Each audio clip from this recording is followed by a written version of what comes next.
The Match Ball. Hello there, welcome to the show, brought to you in association with Levi Solicitors. There is a 10% discount on your legal fees at levisolicitors.co.uk/the square ball. Will's Probate Conveyancing, Michael, I've missed it. Sure you have. Good to be back. Did you take advantage of any legal services on your holiday? No. No, good. Probably better holiday for it. Today's not. It's not the day today for being jolly or humorous. We have to be very glum and miserable because we lost at Coventry. Look, it's not over by any stretch of the imagination. It all feels a bit doom and gloom, doesn't it? But there's a long way to go. It was probably the hardest game I thought we had left was this, and we have lost it. And Ipswich, I thought today was their hardest game that they had left, and they've also lost. So, in some ways, fine. It's just annoying. It was a game I felt we probably should have got something from because it was a very strange game. Like the tempo of it was all different than what we're used to. They were not pressing, but then did occasionally just look really dangerous. Their kind of big man combo up front. Well, is it worth starting at the end there, Moscow? What do you think of Pirou's miss? I thought it was bad. It was, wasn't it? I thought it He was should have put in. that in, shouldn't he? You said it. There it is. Thanks, folks. Thanks for tuning in. We'll see you next time. No, but what do you think of what Michael said then? The way that the game shaped up to that point, then it was not great in the first half, and we did that thing of chucking everyone on in the second half, and we created some chances, had them on the back foot, but it wasn't quite enough. Yeah, we just got suckered a couple of times, and it's, I think, what Michael was saying about this being a game that we kind of had down as difficult. If we're going to lose, it may as well be lose now there with some time to, because you said right at the start, it's not over. It is a long way from over. We're third. There's only a point in it. And to get this one out the way, because we're going to lose at some point. To go through 2024 this far already without losing in the league is very impressive.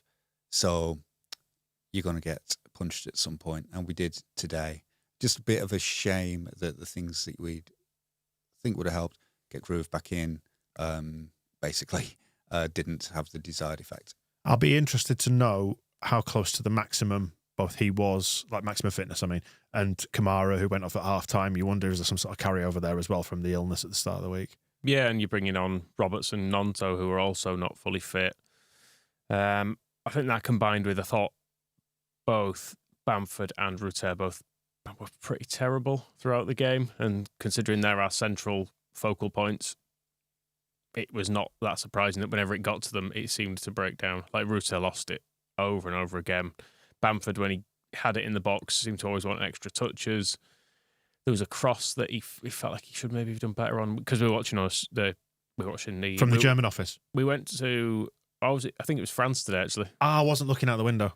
Yeah, the CCAT stopped in France in the end to watch the LUTV feed, but you didn't get replays of everything. But there were, I don't know, it felt like there were a few half chances there, and then out of nowhere it just felt like they scored. They never had any sustained pressure, did they, particularly? But then out of nowhere, goals. What do you think of the way that it was set up today, Moscow? Because Coventry didn't press us. It's one of the things I noticed in the first half. They allowed us to carry it out from the back, and you were making observations during that game, Michael, that they were basically then crowding the middle of the field and not letting us play through them. What do you think of the shape of it, how it started, and our approach and our tempo? It started well until, because we had some of the chances Michael was talking about, not Bamford's, not the one where it was crossed low for Bamford, but we had a couple of bright moments at the start where you thought, I think Dan James, Archie Gray was almost in the first minute, wasn't he? And that was an indication that things were going well. But it is, it's a theme, and has been a theme of the season, that as soon as we go behind, things get a lot harder, and I think we made things more difficult for ourselves with quite a lot of, we're talking about Bamford and Rutter not playing well.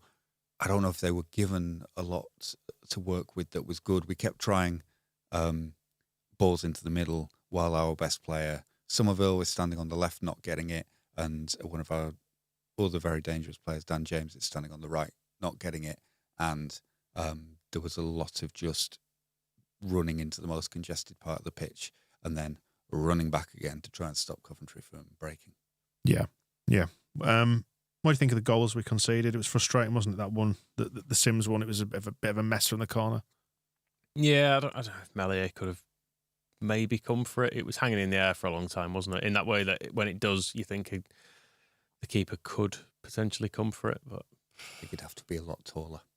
how much taller than Meslier do you want the man to be? Well, exactly. So I don't think he could really have done anything about it. The other side to that as well is if it's a very crowded area, you are asking a lot for a keeper to go through bodies, aren't you, there? So, I mean, you can sort of excuse it. And he did bail us out not long after with... he made a couple of decent saves, actually. Some saves, didn't he? So It did feel like it was about 20 feet above him, and then it gets to the back post is when it's at a catchable height, and that's when I think Archie Gray has the opportunity to just get rid of it. Instead, it goes back into the middle, and nobody's looking at their most dangerous striker. I think Ampadu is on him, and then Ampadu kind of wanders away from him and then turns around and he's scored. So, very easy to say the goalkeeper could have just caught it as it came across at the first point. But I think there was a lot more going on than just that. But yeah, it was scruffy and disappointing, and probably a third synonym. Wasn't great, was it? No, the question I was asking about the tempo in particular is that they seem to allow us to have the ball and to carry it out of defence, but it did seem to slow us down, didn't it? They seemed to quite happy to let us kind of pass it about a little bit. Again, which is it's contrary to the general theme of the season where teams have either pressed us or just sat very, very deep. Yeah, we didn't think of anything to do with it. Yeah. That was the main thing, apart from, as I say, just stick it into the middle where Rutter and Bamford couldn't do a lot with it, and Somerville was often doubled up on, so I guess it's why there was not much ability to get the ball out to him. But there are times it's been a feature all season when I wonder sometimes if Farker has an issue or has a rule about how long a pass should be, because you see Somerville or James standing on the wing in what looks like good space. You think, oh, if you switch it here, then they'll be in. But instead, we'll move it quite slowly through the middle over towards that wing, by which time the space isn't there. But what you saw for most of the game was Kamara on the ball, mostly not being able to see a pass forward and then giving it to Roden, who then gives it to Ampadu, who then can't see a pass forward. So he gives it back to Roden, who gives it to Kamara, and the same thing happens again. So whether they're not thinking of enough things to do with the ball, or the players up front were not moving around to give them enough options, I couldn't tell. But yeah, we seemed pretty static, and it didn't help that by that time Coventry were able to just stay in their half and wait and see what we would do. There's a few people referencing rather Bielsa as if Plan A doesn't work, do Plan A better in the comments. Live on YouTube for our TSB Plus members. Hello, thank you for joining us. Fewer in number than normal, but I can't think why that is. Yeah, it's the Bielsa crossfield ball that we're missing, isn't it? That sort of high risk, try and get the fullback in on the opposite side that we don't tend to do. But I mean, the approach has worked far more often than not this season. It's just they seem to just have the measure of us, I think, a bit to a certain extent today. I mean, in some ways, it's not that different than some of the games that we've taken points from recently. Like the whole game could have gone like this. The Watford game kind of did go like this, but we managed to get the late equaliser on it. I think they're probably smaller margins than we are maybe imagining here. Yeah, that's what I'm saying. If Pirro's I was going to say we're one Pirro shot there from digging a point out there again, much like we did against Watford, and it's all different, isn't it? We start to then celebrate the resilience of the team and all that sort of stuff, which is why I'm not despairing tonight. Yeah, it's shit to lose, but I made an agreement with myself not to get too worried. Hopefully, if we dropped points in the run-in, as long as we were in touch, and like you say, it is only a point, there is still distance left to run in this. If you'd have told us that going into the first week of April that we would have been 2 points off top and 1 off the autos, come 41 games into the season, whatever it is, then I would have taken that. So we don't need to stress too much. I don't feel like. No, but still will. Well, of course, because it always feels shit. You're only as good as your last game, aren't you? And just noticed we lost 2-1 to Coventry. Was it deserved? Ish. Probably. I don't know. I feel like a draw would have probably been about fair actually from it, because I didn't feel like they ever exerted much pressure. They just took their chances, didn't they? Mm-hmm. And there weren't many of those either, and particularly second half. We did the thing that we often do, just have the ball forever, and it takes forever to do something with it. So, but I think from Coventry's point of view, the lunchtime result with Norwich beating Ipswich was great for us because it gives us what gave us a chance to do something at the top, but it also put some pressure on them because they're chasing those spots into the playoff places. So they had reasons to kind of really want to win that game as well, which is the kind of the point that towards the end of the season that none of these games are easy. Coventry were tough enough at Elland Road where we only managed to get a point against them, and then being still tough, but with the added pressure on them of trying to keep their season going, getting in the playoffs, just meant that they could dig in, do a lot of wrestling moves, and get away with them and win. Half time, then we saw Connor Roberts come on for Glenn Kamara. Again, we don't know if that's related to illness, injury, whatever it might be. What did you think of that and pushing Archie into midfield? I can only imagine it was fitness related because he likes Kamara and Grove, doesn't he? He's made it clear that there is midfield too when available. And I suppose Archie, I actually think we may have made a change for Archie for Roberts because I thought he was struggling a little bit in the first half at right back. But he went into midfield, did all right.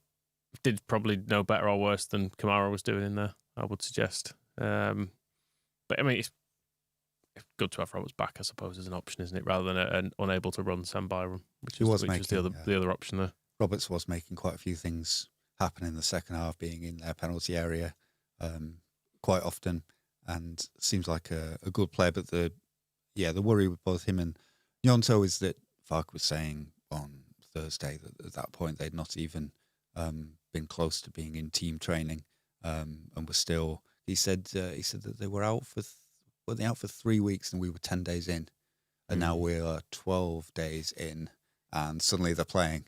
But which is, on the one hand, I mean, Gnonto I thought also looked good when he came on, and I think we are at the stage of the season where the tactical training is less important because they should know what they're doing.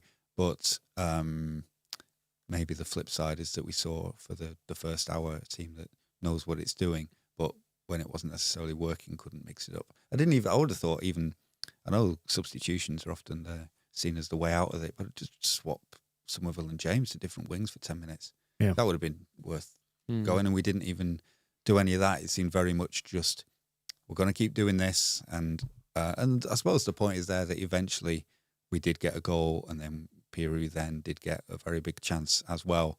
But those little moments where you think, well, just try it, just swap them over or do something a bit different, or tell them to stop sticking it into the D of the box every single time. It's like, just give it to Dan James for a while instead of always trying to go to Somerville. Some of those things could have maybe added something and given Coventry a bit more to think about. Goal number 2 then, 49 minutes. Kind of pisses on your half-time chips, doesn't it, a little bit? We should have fouled in the build-up is one of the notes I made, because I think we implored, was it Somerville over on the far side, who had an opportunity to take the man down, and I think we both said, didn't we, me and you, Michael, like, don't foul him, and actually looking back on it, should have fouled him. Well, I mean, from the view, we couldn't see the person completely unmarked at the far side of the pitch, could we? From there, I assumed they weren't throwing anyone forward, but then, I mean, I don't know who should have been picking him up, but Roberts was clearly nowhere near him. And then would it have been Rodon, I guess? Well, it's Archie's man, isn't it? Had you right? Was he Archie's man? But Archie's the last man back off the corner, and we had everybody else up the other end, didn't we? And they counted on us. Is that right? Have I remembered that right? That's right. Yeah, it was from our corner, and then Roberts was over because Somerville was chasing back with their player, and then Roberts went over to help deal with that situation. They got turned back, and then you could see Gray chasing over to the gap that Roberts has left as we're all trying to get back, and then the cross goes over to the back post, and they just managed to do it before we were able to get everybody back in positions. In retrospect, yes, Somerville could have just brought him down because the referee seems to be in that mood where, I mean, he booked Gruev for stopping somebody from going over the halfway line in the first 10 minutes, but then that seemed to happen several more times, and there was no further action taken against players for both teams who seemed to do it, and it was absolutely fine. Weird, that, wasn't it? If that was the tone-setting yellow card in Moscow, then what happened to the rest? Well, he's from Wakefield, this guy, Tom Neild. He's never refereed us before. I don't know if you want anyone in South Yorkshire wants to go and Wakefield is West Yorkshire. I'm from there. It's a fine place. Absolutely furious, triggered now. it's the south part of West Yorkshire. All of the 5 towns of it as well. Great places. He, to his credit, he was an emergency nurse during COVID and did a lot of hard work. And but I feel that's all ruled out by his performance today. He's Oh, brilliant. You're a humanitarian. Grow up. most of his career so far has been in Leagues 1 and 2. I think he's done 14 games in the Championship and It's quite card happy, isn't he? 3 in the Japanese Division 2 on a little exchange program. He's a right geek, this guy. He's not from I'm Wakefield. helping out. I'm going on an exchange program. He did start refereeing in his teens, which I think is always a bit of a red flag. He is one of the young referees, and I know that referees have to come from somewhere, and we should be nice to them, otherwise there won't be any. But I think I'd rather not have any than have this guy. Well, that podcasts and streams on YouTube, you've got to have your hot takes. Are we saying that he should be straight into Wakefield prison? Yes. Good. Lee's in the comments saying, I'm from Wakey. Watch it, you lot. What are you going to do? Well, Give a free kick against Are us. you friends with Tom Neild?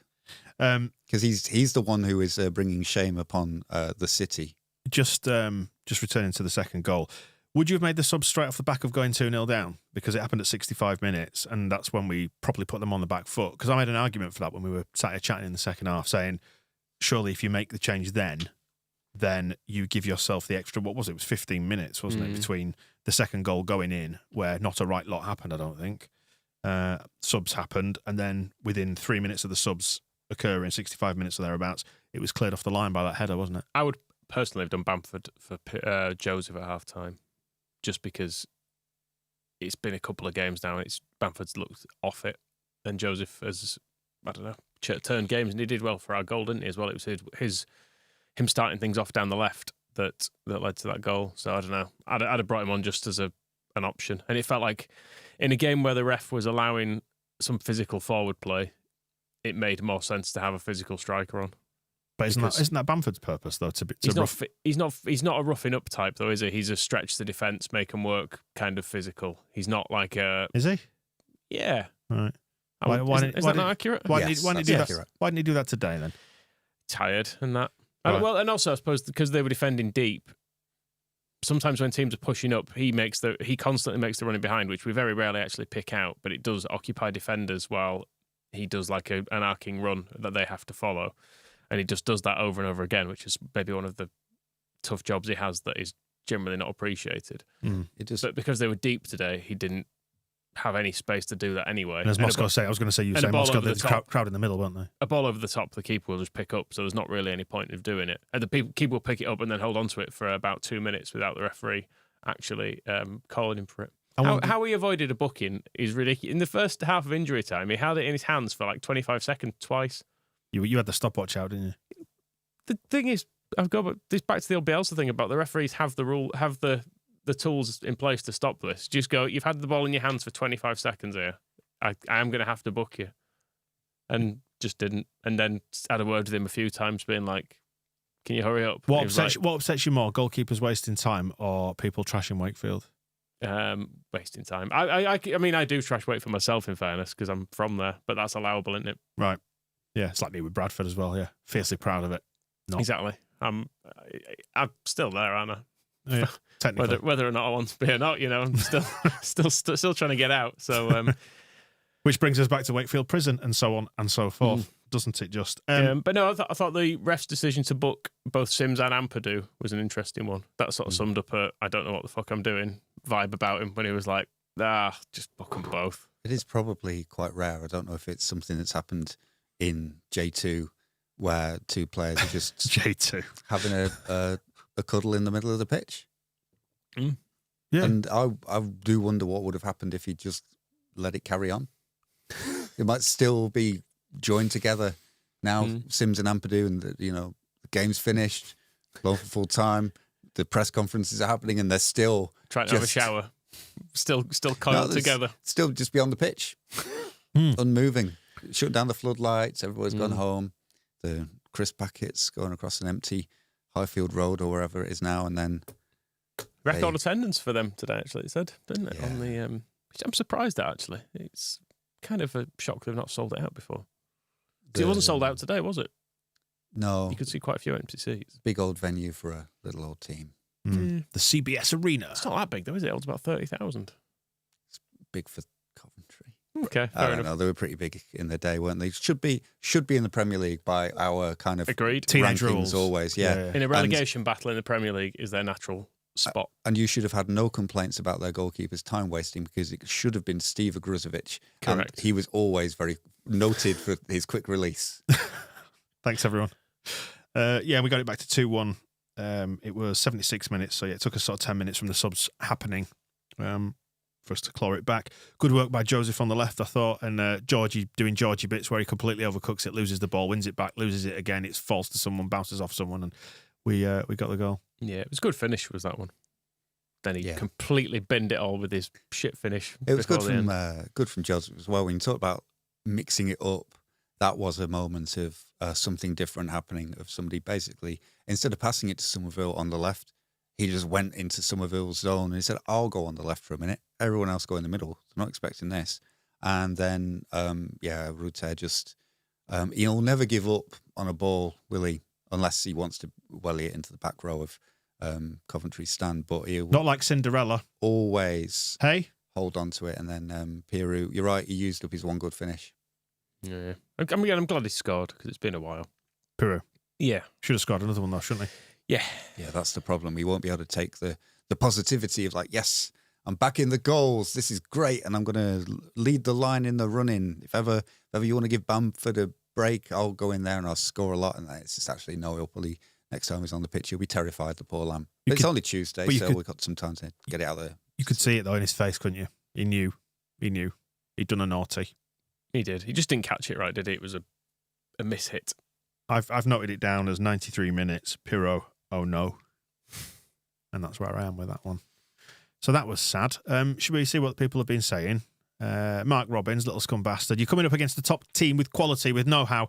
I thought we defended pretty well where you have to. We were pretty good and calm. Second half, we were without the ball more. Leeds made smart changes. It's a joke. Their squad's unbelievable. Okay. Fine.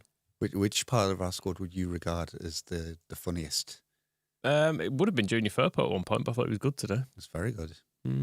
I suppose still would benefit from another striker stroke central midfielder if you were to be critical Is of that it. the joke? You know, it's not a joke, is it? It's all fairly decent, really. If this is a joke, what's the punchline? Is it promotion?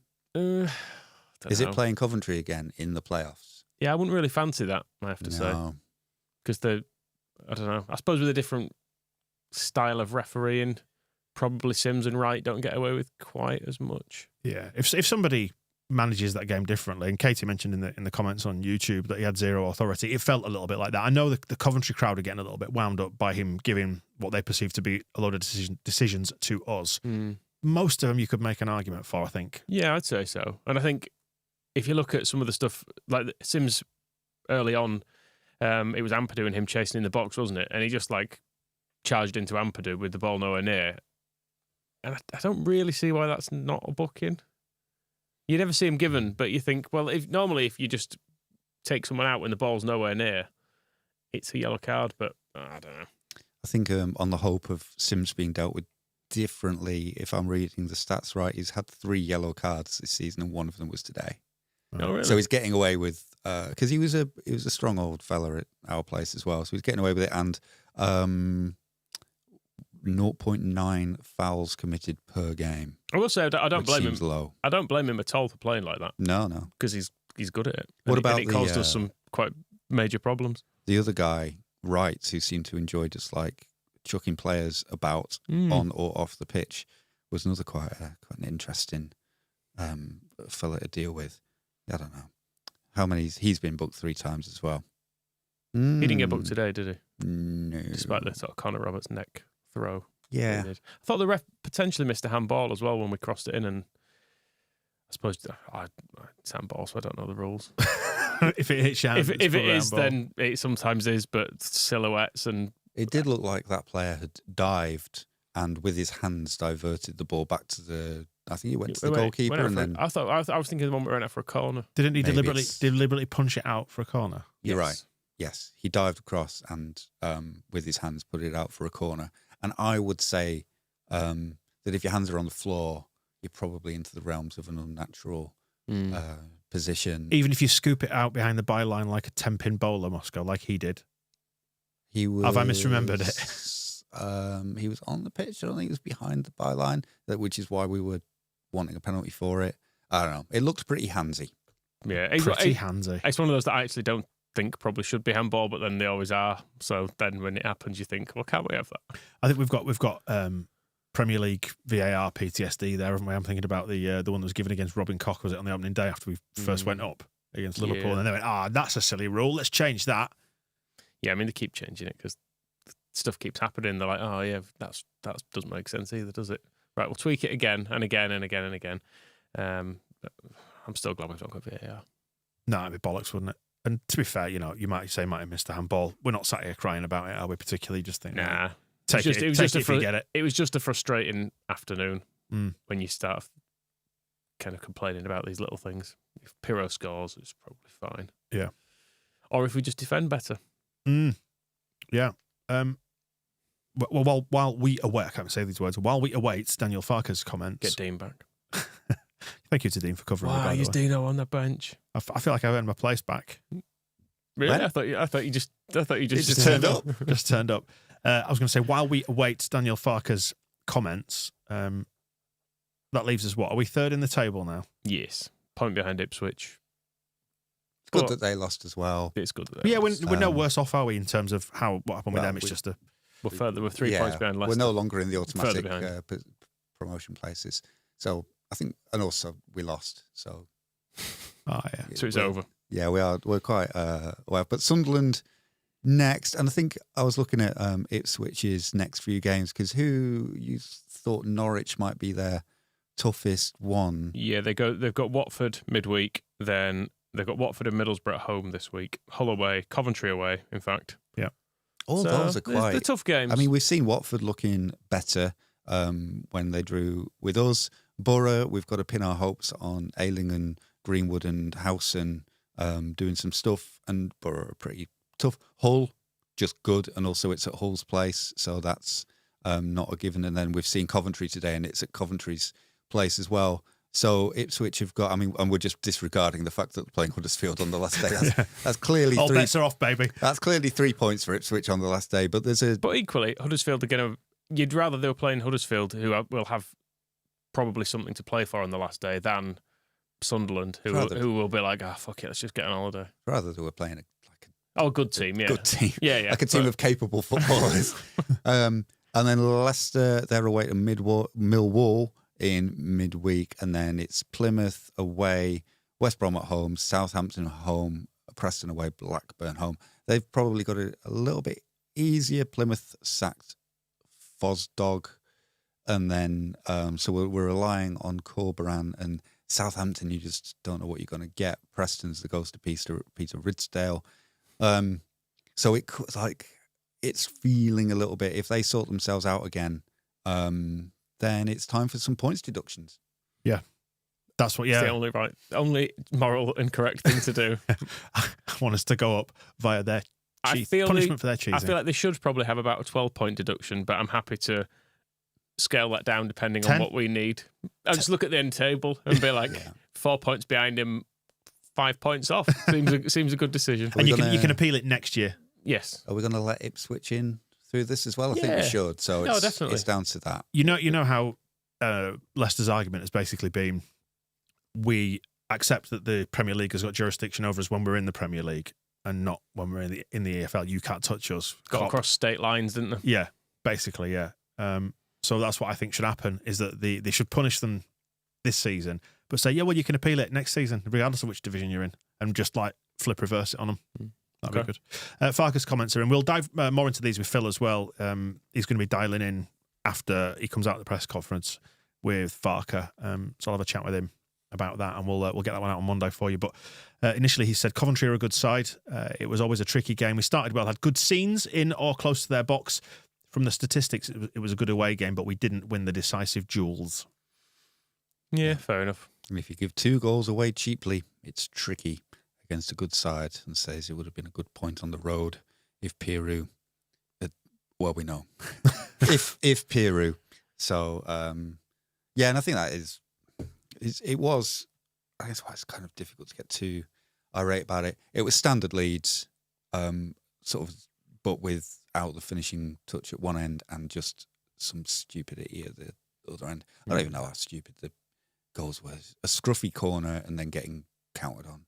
Yeah. Neither of them should happen, but also neither of them are like the worst things that have ever happened to a football team. We just don't do it very often, which is a sign of a good team. And yeah, losing not at all in 2024 also means that it's almost a weird. It's if we had not been unbeaten in 2024, and we'd had an average 2024 with the way Leicester and Ipswich have sort of gone off from the start of the season, we'd probably be 3rd or 4th in the playoffs and thinking, oh, this is going pretty well. But it's just knowing that we've played so well so far this year that we now deserve to be champions. Not that we're entitled at all. It's true though. The general shape of the season has definitely had an impact, because you go, oh well, we're on such a good run, we'll just keep winning, and then if we just keep winning for a bit longer and a bit longer and a bit longer, but you can't, can you? That's the thing. You just can't, and we know that. That's why I feel quite philosophical about it. If we went back to November, I think we were all ready to just give Leicester the trophy and say, cracking, well done, amazing, record breaking, just have it now. We'll worry about trying to get second with Ipswich. And then, we were talking in the shows this week about it. You've got to admire how relentless Ipswich have been. Not today, not in the big derby. Thanks, Andy Hughes and Luciano Becchio, Bradley Johnson, Johnny Howson, Neil Kilkenny. No, Snoddy. But Neil Kilkenny. Snoddy. Neil Kilkenny. Most of all, Adam Drury. Yeah. But yeah, we've kind of managed to get ourselves into Darren the position Huckabee. we never thought we would be able to get in, and now it will be a pain if we don't take advantage of it. Well, we go again on Tuesday. Between now and then, this will be out in your podcast feed on YouTube as well. Phil as well will react more to stuff from a press point of view after this, and we'll be back with a match ball on Tuesday night when everyone hopefully will be a lot happier, because we'll be playing in white on Tuesday, and we know that we are unbeaten in the white kit this season, and nothing could possibly go wrong from here. We'll see. See you in a bit. The Match Ball.